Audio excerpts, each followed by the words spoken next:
My boyfriend Jamarcus still lives with his baby mama, but he only sleeps on the couch. Him and his baby mama never do anything. I'm gonna keep my mouth closed and not snitch. I know my slime is gonna do the same for me.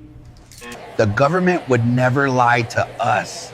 They work for us. This is 2025. I can sleep around just like men and it won't affect me one bit. Girl, you literally have HIV. She might have 3 kids and 3 baby daddies, but I know I'm the lucky guy in this situation.